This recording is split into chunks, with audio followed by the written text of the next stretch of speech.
Hi everyone, welcome back to my YouTube channel. And thumbnail से आपको पता लग ही गया होगा कि आज का वीडियो जो है वो किस बारे में है। Yes, it is about my experience, my pregnancy experience and my C section experience. मेरा प्रेगनेंसी का जर्नी कैसा था एंड जो सी सेक्शन का एक्सपीरियंस था वो कैसा था, डिलीवरी एक्सपीरियंस बेसिकली कैसा था। Yes, I had my baby through C section. बहुत सारे लोगों को ऑलरेडी पता है एंड जिनको नहीं पता है, I have been blessed with a baby girl. अल्हम्दुलिल्लाह, मुझे बहुत शौक था कि मेरी बेटी हो। एंड पीछे से सॉरी जो आवाज़ आ रही है उसे इग्नोर करिए। मेरे घर में स्कूल है तो उसकी अभी भी छुट्टी हुई है, वहाँ से बच्चे जा रहे हैं इसलिए ऐसे आवाज़ आ रही है। सो या मुझे बहुत शौक था कि मेरी बेटी हो एंड अल्हम्दुलिल्लाह अल्लाह ताला ने हम लोग को एक बेटी दी है जो कि अब ऑलमोस्ट 1.5 मंथ्स की हो गई है। तो मुझे स्टार्टिंग से, जब से मेरी डिलीवरी हुई या जब मैं प्रेग्नेंट थी, तब से मेरे पास मैसेजेस आते थे, आप अपना प्रेगनेंसी एक्सपीरियंस शेयर करो, आप अपना डिलीवरी एक्सपीरियंस शेयर करो कि कैसे था क्या था। तो मैं बहुत टाइम से स्केप्टिकल थी कि ये वीडियो बनाऊँ कि नहीं बनाऊँ, क्योंकि मुझे समझ नहीं आ रहा था कि मैं कैसे शेयर करूँ, क्या शेयर करूँगी, कैसे बोलूँगी। But now today finally I decided कि चलो आज बनाते हैं। एंड दिस इज़ बेसिकली इसीलिए क्योंकि मैं चाहती हूँ कि जो लोग प्रेग्नेंट हैं या जो लोग थोड़ा सा हेल्प चाहते हैं उन्हें हेल्प मिलेगी इस वीडियो से, क्योंकि वो एक्सपीरियंस जो हमारा होता है उससे दूसरे को हेल्प मिलती है, वो थोड़ा रिलेट कर सकते हैं। मिराल उठ गई हैं तो मैं अभी तो बेबी होने के बाद यही होता है, आप कुछ भी करने चलो तो पहले आपको ये देखना पड़ता है कि your baby is doing fine. और अभी मिराल उठ गई थी, मैं उन्हें सुला के आई थी। बेबी को सुलाना इज़ अ टास्क, जिनके बच्चे उन्हें पता होगा कितना मुश्किल होता है बेबी को सुलाना। एंड जो लोग डिलीवर करने वाले हैं ऑलरेडी, उनको भी बहुत लोगों ने बता दिया होगा कि भाई मुश्किल भी होती है। तो yes, but it is a beautiful journey. सब कुछ, हर चीज़ में थोड़ी मुश्किल होती है, जो चीज़ नई होती है तो हम लोग को थोड़ा सा सीखने में टाइम लगता है। तो मैं भी अभी सीख ही रही हूँ। I am on that phase right now जहाँ पे सब चीज़ें आप सीखते हैं, आपको पहली बार चीज़ें पता चलती हैं। सॉरी, नर्वस भी हो जाती हूँ कभी कभी मैं, कभी कभी मुझे एनजाइटी भी होने लगती है, घबरा जाती हूँ बहुत जल्दी अगर मिराल को कोई भी प्रॉब्लम होती है। जैसे अभी बीच में मिराल को थोड़ी सी नोज़ ब्लॉक हो गई थी, तो that is very normal in new born babies, हो जाता है ना। अभी ठंड भी है तो इस वजह से, बट मैं बहुत ज़्यादा घबरा गई थी उस चीज़ से। एंड मुझे एनजाइटी जैसी होने लगी थी कि क्या हो गया। मुझे मम्मी ने समझाया, सबने समझाया, बट देन मैं अभी अपने घर पे हूँ यहाँ। तो आई टुक मिराल टू डॉक्टर एंड देन जब वहाँ से मुझे समझ में आ गया कि हाँ ठीक है, दिस इज़ वेरी नॉर्मल, ये सबके साथ होता है, तब मुझे आगे तसल्ली मिली। नहीं तो मुझे तसल्ली मिल ही नहीं पा रही थी। कोई भी कितना भी समझा रहा था कि ये बहुत कॉमन सी चीज़ है, कोई बात नहीं कोई बात नहीं। बट जब भी मिराल रात में ऐसे उसकी नोज़ ब्लॉक होती थी ना और मुंह से सांस लेती थी, तो मुझे लगता था यार उसको परेशानी हो रही होगी, क्या कोई और प्रॉब्लम तो नहीं हो गई है। तो ये बहुत नॉर्मल है, सबके साथ होता है। एंड हम सभी सीखते हैं दूसरों के एक्सपीरियंसेस से, अपने एक्सपीरियंसेस से सीखते हैं। तो इसीलिए ये वीडियो है। तो अब और ज़्यादा इधर उधर की बातें करते हुए let's move towards the video. तो जो मेरी प्रेगनेंसी थी दैट वाजंट प्लान्ड। हम लोग की शादी हुई थी फरवरी में and I got to know about my pregnancy in I think on 28th और 27th रमदान। तो इट वॉज रियली अनएक्सपेक्टेड। और मैंने यहाँ कोई स्क्रिप्ट नहीं रखी हुई है, मुझे जो जो याद है, जैसे जैसे याद है मैं बता रही हूँ। क्योंकि स्क्रिप्ट रखने का कोई फ़ायदा नहीं, बना के लिख के रखने का कोई फ़ायदा नहीं होता किसी भी वीडियो में। लोग प्लान करते हैं बट मैंने नहीं किया है, तो थोड़ा बहुत इधर उधर हो जाए तो आई एम रियली सॉरी। आप लोग कमेंट सेक्शन में क्लैरिफाई कर लेना कुछ अगर मैं छोड़ दूँ या कुछ थोड़ा इधर उधर बता दूँ तो। हाँ, तो it wasn't planned and I got to know about it in I got to know about my pregnancy on 29th of April। And ये रमज़ान शायद आई थिंक एंड पे थे, तो जैसे कि मैं बता रही थी। And then same night we had to leave for Dehradun, so we went there. And उसके बाद वही सब जो स्टार्टिंग होती है, मुझे नोज़िया, वॉमिटिंग, ये सब वहीं स्टार्ट हो गया था। I remember Eid was also like मैं बहुत टायर्ड थी उस दिन। even day before Eid I had to go to the gynac to check myself. Then I went for the ultrasound and doctor confirmed and everything, and then I was advised rest and all. So I remember next day Eid था, I was feeling tired, पूरा दिन मुझे थकान हो रही थी। But still I manage to click pictures and make videos for my Instagram, क्योंकि उस टाइम पे जो है किसी को पता लगता नहीं है। एंड आई वाज लाइक कि नहीं, जब तक मेरी बॉडी ऐसी है कि किसी को नहीं आइडिया होगा, जब तक तो मैं अपना कंटेंट क्रिएट कर सकती हूँ ईजिली। एंड देन फिर टाइम आता है कि आप मोटे हो जाते हो, क्लोथ्स फिट नहीं होते एंड ऑल ऑफ दैट। तो मैंने सोचा था जो ये टाइम है इसका बेस्ट यूज़ करना है एंड पूरा कंटेंट क्रिएट करना है, तो वो सब किया। देन ईद के दिन से ही I started feeling tired, then nausea, vomiting, ये सब होना स्टार्ट हो गया। तो देहरादून में भी मैं पूरा टाइम ऐसे ही रही थी and I had really bad nausea, vomiting and मुझसे कुछ खाया नहीं जाता था। स्टार्टिंग के जो मेरे 4 मंथ्स थे, those were really really difficult in terms of ये, क्योंकि कुछ नहीं खा पाती थी। मुझे पानी से भी ऐसा फील होता था कि उल्टी हो जाएगी, मतलब मुझे लगता था मैं पानी भी पीऊँगी ना तो बाहर आ जाएगा। एंड इवन दाल की जो तड़का होता है उसकी स्मेल से मुझे उल्टी फील होती थी। एंड नॉन वेज की स्मेल तो ऐसी लगती थी जैसे बहुत ही ज़्यादा weird. And I used to hate chicken, I used to hate everything जो चिकन से बनता था। कोई और खा रहा होता था तो उसको देख के लगता था कैसे खा रहा है। And so it was like that. So yeah everything was going well, ऐसा कोई इशू नहीं था। अल्हम्दुलिल्लाह अल्हम्दुलिल्लाह माई प्रेगनेंसी वॉज माई ऑल दो स्टार्टिंग के 3 मंथ्स दे वर स्मूथ। ऐसा कोई इशू नहीं था कि यू नो जैसे लोगों को कुछ को स्पॉटिंग का इशू हो जाता है, कोई प्रॉब्लम हो जाती है। तो in that way my pregnancy was very smooth. I just had nausea, vomiting, ये सभी को होता है, किसी किसी को नहीं भी होता है, बट जनरली सभी को होता है। बट ऐसे कोई कॉम्प्लिकेशंस नहीं थे अल्हम्दुलिल्लाह। But then in the 6th month I think I got to know that I had placenta previa. In the 5th month, in the 5th month I got to know I had placenta previa. So doctor said initially it would get better, with time ये improve हो जाता है। बहुत कम cases में ऐसा होता है कि नहीं होगा, क्योंकि अभी इनिशियल स्टेज है, तो आपका टाइम के साथ साथ इम्प्रूवमेंट हो जाएगा। But I was advise bed rest. I was on bed rest for almost 2 months and so yeah I was on bed rest for almost 2 months। और उसी के बीच में I lost my grandmother. Then उसके बाद I was at home for 1.5 months। फिर मैं वापस दिल्ली गई थी, तो यहाँ पे भी मेरी अच्छी केयर हुई। उससे पहले I was on bed rest when I was back home in my ससुराल। So my husband took really good care of me and I am really really thankful and blessed to have Wamiq in my life अल्हम्दुलिल्लाह। And मैं यही you know pray करती हूँ कि सबको ऐसा ही husband मिले जो उनकी इतनी केयर करे, because every wife deserves love and care during pregnancy. और ये एक ही का जर्नी नहीं होता, दोनों का ही होता है। हस्बैंड एंड वाइफ दोनों को ही इक्वल दोनों को ही इक्वली शेयर करना पड़ती है जर्नी, बिकॉज ये आप दोनों की ही जर्नी होती है। और जब दोनों साथ में मिलकर इसको इक्वली शेयर करते हैं तो ये और ज़्यादा ब्यूटीफुल बन जाती है।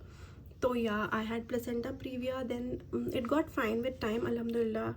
I got to know like around in this, like I think after my 6th month I got to know कि it has improved a lot and now there are chances. Doctor was like okay, you can go for normal delivery, कोई complications नहीं है, your body is fine, everything is fine and I'm sure कि आप normally deliver कर सकते हो। And I wanted to go for normal delivery because I was like कि हाँ I can do it, I will try and then I'll go for normal delivery. It's not like कि you know I am against C-section or anything like that.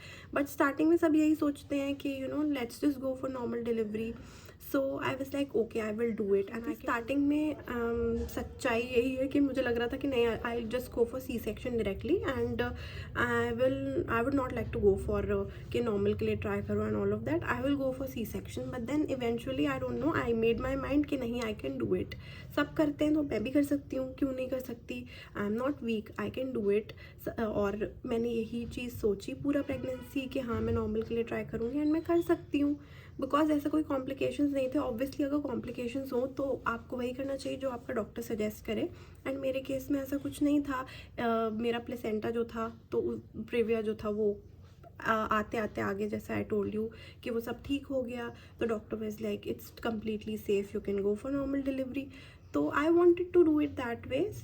And अगर किसी को कोई complications होती हैं या यू नो आप ज़बरदस्ती कोशिश करो नॉर्मल डिलीवरी के लिए, तो दैट इज़ कम्प्लीटली रॉन्ग। अगर आपका डॉक्टर आपको एडवाइस करे कि नहीं गो फॉर C-section, तो just go for C-section। Don't be like कि नहीं हमें तो नॉर्मली करना है, बिकॉज दोनों ही वेज में अलग अलग तरीके से पेन तो होता ही है, दोनों ही ईजी नहीं होते। एंड आई फील के चाहे सी सेक्शन से डिलीवर करो चाहे नॉर्मल डिलीवरी हो, जो आपके बेबी के लिए आपके लिए बेस्ट है, जिसमें आप दोनों हेल्दी एंड सेफ हो, वही सबसे बेस्ट है। तो या moving forward doctor was like कि हाँ you can go for normal delivery. तो वही सब हमारे दिमाग में था। And I remember on the 6th of December सुबह से मुझे थोड़ा सा टाइटनेस सा फील हो रहा था पेट में। तो आई वाज लाइक कि चलो ठीक है ऐसे ही हो रहा होगा। My due date was 26th of December and it was just 6th of December। And doctor ने भी बोला था, मैं उससे पहले इंटरनल चेकअप के लिए गई थी, तो डॉक्टर वाज लाइक अभी ऐसा कोई साइंस नहीं है कि आपको इमरजेंसी में डिलीवर करना पड़ेगा या डिलीवरी के कोई ऐसे साइंस नहीं है। There still time, like it will take around कि आप 15 दिसंबर आई थिंक 15-16 दिसंबर तक जाएगा, तो इट्स फाइन। तो या on 6th of December I started feeling tightness and all. तो मुझे लगा कि you know I should go to the doctor. थोड़ा सा वियर्ड फील हो रहा था एंड थोड़ा सा ऐसा लग रहा था जो यूजुअली नहीं फील होता है। तो I went to the doctor, she checked, I had my NST was fine, everything was fine. So मुझे डॉक्टर ने बोला कि you can go back home, if अगर कुछ ऐसी इशू होती है, कोई प्रॉब्लम होती है तो you can call me and then you can come to the hospital, अगर इमरजेंसी का कुछ होगा तो। ऐसा कुछ अभी नहीं है, everything is fine. Then I went back home. उसके बाद जब मैं घर पहुंची तो after an hour only I started feeling more of tightness and मुझे बहुत वियर्ड लग रहा था। ऐसा लग रहा था जैसे कि मेरा पेट बहुत ज़्यादा टाइट हो रहा है, like extremely tight. And contractions भी मुझे थोड़े थोड़े फील हो रहे थे। उसके बाद I saw that there was spotting. तो I called my doctor and then she was like कि okay you have to come to the hospital because I need to examine you. I went to the hospital, फिर से मेरा NST हुआ, it was fine. Then the doctor examined and yes मुझे bleeding भी हो रही थी। It was show as I already share that all of that in my delivery वाला व्लॉग, कि मेरा डिलीवरी व्लॉग जो था उसमें मैंने सब कुछ शेयर किया है कि क्या क्या हुआ था, कैसे कैसे हुआ था। Now moving forward to the C section experience. तो I had tried for normal delivery for 2 days, everything was fine. तो डॉक्टर ने ट्राई किया but then eventually my water broke on 9th की सुबह। तो I had to rush for C section. उससे पहले क्या क्या हुआ था, कैसे कैसे हुआ था, you can see that on my YouTube channel. जो मेरा व्लॉग है डिलीवरी का, पूरा डिलीवरी स्टोरी जो मैंने शेयर किया है वहाँ पे, डिलीवरी का एक्सपीरियंस जो मैंने शेयर किया है अपना, उस वीडियो में एवरीथिंग इज़ देयर कि कैसे हुआ था, क्या हुआ था एंड क्यों मुझे सी सेक्शन के लिए जाना पड़ा था। तो रीज़न यही था कि ट्राई कर रहे थे एंड देन उसके बाद 9th को मॉर्निंग में my water broke, so there was no other option left. And then I was also like okay I have given my best. Doctor was also like संदल you have given your best, you have tried your best and still अगर progress नहीं हुआ है, अगर water break नहीं हुआ होता तो हम ट्राई कर सकते थे, बट अब वाटर ब्रेक हो गया है तो I will not take risk and even I did not want to take risk. मैं सच बताऊँ मुझे सी सेक्शन से ना बहुत डर लगता था। मैं सोचती थी सी सेक्शन नहीं नॉर्मल डिलीवरी, ऐसा पता नहीं क्यों था मेरे दिमाग में, बट था। उसके बाद वो जो 2 दिन का एक्सपीरियंस था एंड जो वो पेन जो मैंने यू नो सहा 2 दिन trying for normal delivery, it was बस I can't express in words कि वो कैसा था। तो उसके सामने मुझे लग रहा था बस जब जल्दी से सेफली मेरा बेबी डिलीवर हो जाए, चाहे सी सेक्शन अभी कराना पड़े, अभी इसी सेकंड जाना पड़े, बस मेरा बेबी अच्छे से डिलीवर हो जाए, चाहे वो कितना भी पेनफुल हो या कैसा भी हो, बस मेरा बेबी सेफ हो। And doctor was also like कि अब तक सब कुछ ठीक था। मेरा कंटिन्यूसली NST होता रहा था 2-3 दिन, तो 2 दिन जब तक हम ट्राई कर रहे थे तो NST मशीन लगी रहती है, उससे पता लगता रहता है कि आपका बेबी का मूवमेंट्स, उसकी हार्ट बीट, अगर कुछ भी प्रॉब्लम होती है तो डॉक्टर जो है वो आपको फॉरेन सी सेक्शन के लिए ले जाते हैं। तो उस बीच में ऐसा कुछ नहीं हुआ, बट वाटर ब्रेक होने के बाद कोई चांसेस नहीं होते एंड मेरे में इम्प्रूवमेंट भी नहीं था। मिराल फिर से उठ गई है, तो मिराल उठ गई थी मैडम, उन्हें दोबारा सुला के and then I am back again. ये वीडियो ऐसी पार्ट्स में बनी है, पता नहीं कैसे बन रही है। एंड फिर उनकी आवाज़ आ रही है तो मुझे फिर से जाना पड़ेगा। यही है रियलिटी मदरहुड की, आप सब लोग देख सकते हैं। This is completely raw and real, कुछ भी अनकट तो नहीं है, इतने सारे कट्स हैं बीच में, but I am coming back. So yeah moving forward, I was taken like for C section. तो सी सेक्शन से पहले क्या होता है, पूरे डॉक्यूमेंट्स होते हैं, फॉर्म होता है जो आपको फिल करना होता है, सिग्नेचर करने होते हैं बेसिकली उस पर, एंड आपके हस्बैंड को भी कुछ फॉर्मेलिटीज़ होती हैं फॉर्म में जो हम हर जगह ही फिल कराया जाता है। वो फिल करना होता है, वो फॉर्म वॉर्म फिल हुआ एंड देन सारे आपके जो चाहे नॉर्मल डिलीवरी हो या सी सेक्शन हो, जो आपके पुराने सारे टेस्ट होते हैं जो डॉक्टर ने कराए होते हैं पूरे प्रेगनेंसी के पीरियड में, वो सारे टेस्ट जो होते हैं आपको हॉस्पिटल में दिखाने होते हैं। एंड उसमें से मेन टेस्ट थे HIV का टेस्ट एंड जो भी आपके और टेस्ट थे, मेरे थायराइड टेस्ट या HIV या कोई आपको इशू तो नहीं था प्रेगनेंसी में, ये चेक करने के लिए basically you have to provide all the reports. तो वो सारी रिपोर्ट्स सबमिट होती हैं। अगर आपकी वो रिपोर्ट्स नहीं होंगी तो आपको दोबारा टेस्ट कराना पड़ेगा एंड देन वो रिपोर्ट्स आपको सबमिट करनी पड़ेंगी। तो आप अपनी सारे रिपोर्ट्स को संभाल के रखें। पूरे प्रेगनेंसी की जो भी रिपोर्ट्स हैं, आपकी अल्ट्रासाउंड की रिपोर्ट्स जो होती हैं पुरानी से अब तक की सारी रिपोर्ट्स आपको संभाल के रखनी होती हैं। डॉक्टर की प्रिस्क्रिप्शन, क्योंकि सब कुछ ही लगता है हॉस्पिटल में जब आप एडमिट होते हो, टू चेक कि आपको क्या क्या इश्यूज़ थे, कोई इश्यूज़ तो नहीं थे, नहीं क्या प्रॉब्लम थी या क्या प्रॉब्लम हो सकती है अगर आपको कोई ऐसा इशू है, थायराइड है या डायबिटीज़ है या जो भी है। तो वो सब चेक करने के लिए आप अपना हमेशा रिपोर्ट्स को सही से रखें, संभाल के रखें, ताकि ज़रूरत के टाइम पे आपको दोबारा टेस्ट नहीं कराना पड़े, नहीं तो बहुत ज़्यादा मैसअप हो जाता है।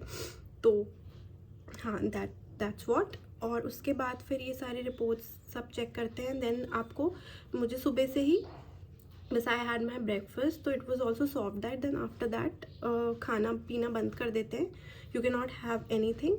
और उसके बाद फिर मुझे सी सेक्शन के लिए लेके गए थे एंड सी सेक्शन के लिए लेके जाते हैं तो थोड़ा सा नर्वसनेस फील होती है, बट ऑनेस्टली वामिक एंड मेरी मम्मी जो हैं वो दोनों डर रहे थे। They also started like crying, they got emotional जब मैं जा रही थी, बट मुझे ऑनेस्टली स्पीकिंग मुझे बिल्कुल डर नहीं लगा एंड ये मैंने एक्सपेक्ट भी नहीं किया था कि मेरे साथ ऐसा होगा कि मुझे डर नहीं लगेगा। बट वो जो 2 दिन थे ना नॉर्मल डिलीवरी वाले, कि आप नॉर्मल डिलीवरी के लिए ट्राई कर रहे हो एंड इतना सारा पेन ले रहे हो एंड यू नो मुझे आर्टिफिशियली भी इंड्यूस किया, सब कुछ ट्राई किया था, बहुत पेन लिया। I had to go for sweep stretch twice या थ्राइस डेली, तो वो भी बहुत पेनफुल होता है। Sweep stretch is really painful, तो उसके लिए भी ट्राई किया, बट जब कुछ नहीं हुआ तो I had to go for C section. तो वो वाला जो पेन था ना, उसके आगे ऐसा लग रहा था अब कुछ नहीं है, बस मेरा बेबी सेफली डिलीवर हो जाए। एंड मैं यही सोचते सोचते, दुआ पढ़ते पढ़ते आई वेंट इनसाइड। देन वहाँ पे डॉक्टर्स होते हैं जो आपका सर्जरी करने वाले होते हैं, वो डॉक्टर होते हैं, और नर्सेज होती हैं, और आपके एक साइड बीपी का अपरेटस लगाते हैं एंड ऑक्सीजन चेक हो रही होती है, सब कुछ चेक हो रहा होता है वहाँ पे। फिर वो आपको बोलते हैं कि आप बैठो एंड थोड़ा सा बेंड करके बिठाते हैं एंड पीछे से आपको एपिड्यूरल देते हैं। Epidural is basically given for कि आपका नीचे का जो पार्ट है लाइक बिलो योर चेस्ट वो नम हो जाता है, तो आपके लेग्स नम हो जाते हैं एंड वो पार्ट नम हो जाता है ताकि आपको फील ना हो सी सेक्शन के टाइम पे कुछ भी, वरना अगर फील होगा तो क्या हालत होगी ये आप सोच ही सकते हैं, जोक सा पार्ट।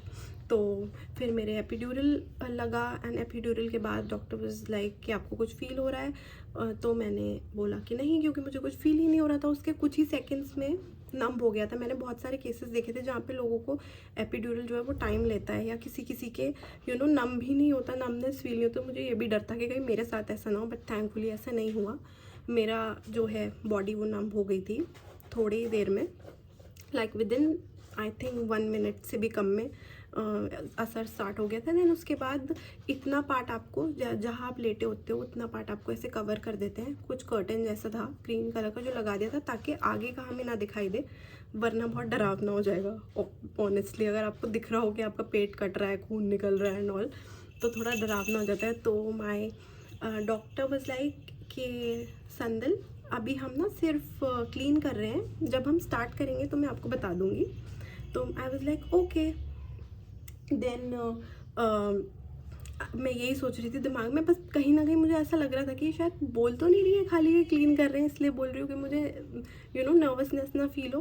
बट क्योंकि ऐसा ही लग रहा था सच में कि आपको फील तो नहीं होता क्या हो रहा है, but still you can sense कि कुछ है वहाँ पे, मतलब कुछ टच हो रहा है। तो मुझे ऐसा ही फील हो रहा था सच में कि कुछ क्लीन ही हो रहा है शायद। तो मैंने थोड़ी देर के बाद डॉक्टर से पूछा कि मैम क्लीन हो गया क्या, and ma'am was like baby आने वाला है बाहर, तो हम आपको थोड़ी देर में दिखाएंगे। एंड मुझे लगा क्या, and you can literally feel when the baby comes out, तो आपको ऐसा लगेगा आपके पेट से ना कुछ हवा निकल गई है या कुछ बहुत भारी सा था जो आपके पेट में था वो बाहर आ गया, वो आपको फील होगा। कोई पेन नहीं होता सी सेक्शन में, कुछ भी नहीं होता। एंड अब आप बात भी कर सकते हो। तो मैं सबसे बार बार पूछ रही थी बेबी आ गया क्या, बेबी आ गया क्या, एंड बेबी गर्ल है क्या, बेबी गर्ल है क्या, क्योंकि मुझे बहुत ज़्यादा था कि मेरी बेटी हो। तो बार बार मैं पूछ रही थी, तो एवरीबडी वाज लाइक आपको बहुत एक्साइटमेंट है, आपको बेबी गर्ल ही चाहिए क्या। तो मैंने कहा वैसे तो जो भी हो, लेकिन फिर भी I really want a baby girl. तो मैं बार बार पूछ रही थी मैम आ गया क्या, बेबी आ गई, एंड मेरे मुंह से ये निकल रहा था बेबी आ गई क्या, बेबी आ गई क्या।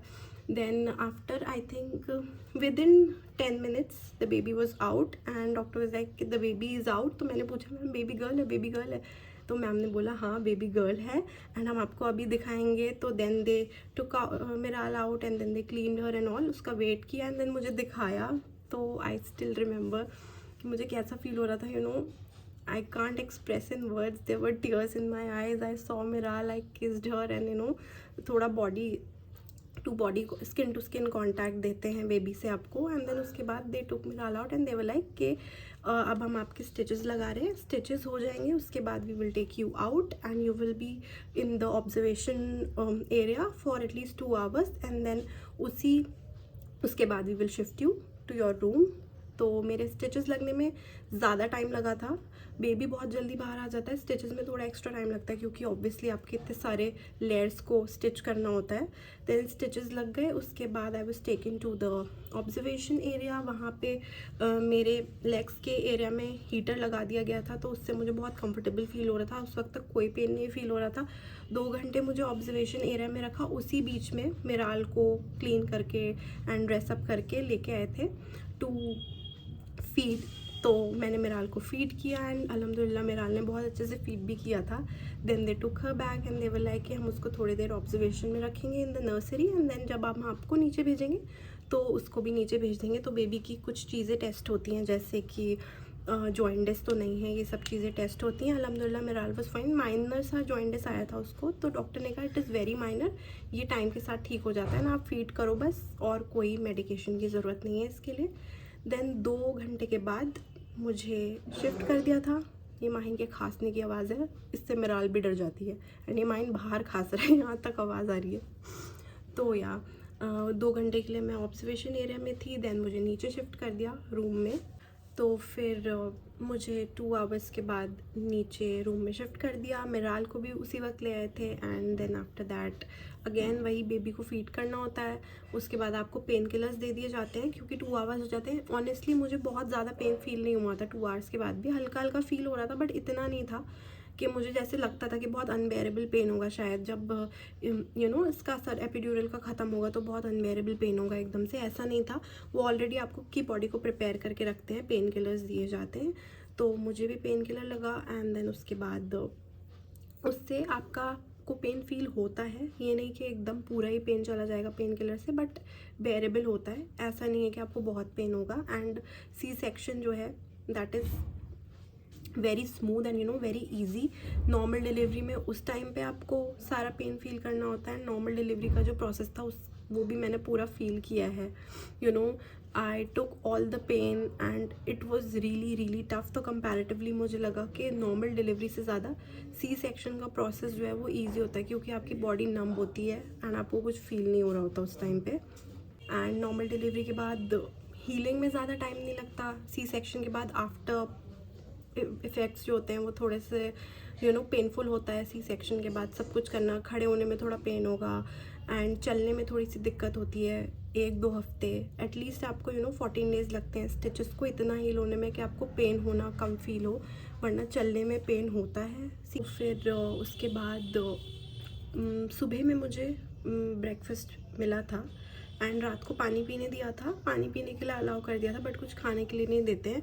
बोला था कि सूप देंगे रात में, आई थिंक बोला था कि अराउंड 12 आपको कुछ लिक्विड देंगे, बट मुझे जहाँ तक याद है नहीं दिया था एंड सूप दिया था। उसके बाद में जो है ये मना कर दिया था कि आपको पिलो नहीं रखना है 12 hours तक एंड आपको 12 hours तक, फिर से माइन खास रहा है एंड आपको 12 hours तक जो है उठना नहीं है, सीधे स्ट्रेट लेटे रहना है, पिलो नहीं रखना है। सुबह में आप उठोगे एंड अराउंड 12 हम आपको चलाएंगे। तो नेक्स्ट डे 12 या 12:30 नेक्स्ट डे 12 या 12:30 के around doctor came in and then she was like you have to now stand and walk, चल के दिखाना है। It was really painful. मतलब खड़े होने में इतना दर्द हो रहा था कि बैक बोन जो है ना वो ऐसे आप सीधी नहीं रख पाते हो, ऐसा लगता है आप झुके ही रहो, एंड जितना सीधे होगे आपको उतना पेन फील होगा। तो बहुत ज़्यादा पेनफुल होता है स्टिचेस में जब आपको चलाने की कोशिश करते हैं, बट आपको चलना पड़ता है क्योंकि डॉक्टर वॉज लाइक आप अभी नहीं करोगे तो आपका वो बैक बोन भी ना अगर आप झुका के रखोगे तो झुका ही रह जाएगा, एंड आपको बहुत प्रॉब्लम होगी बाद में।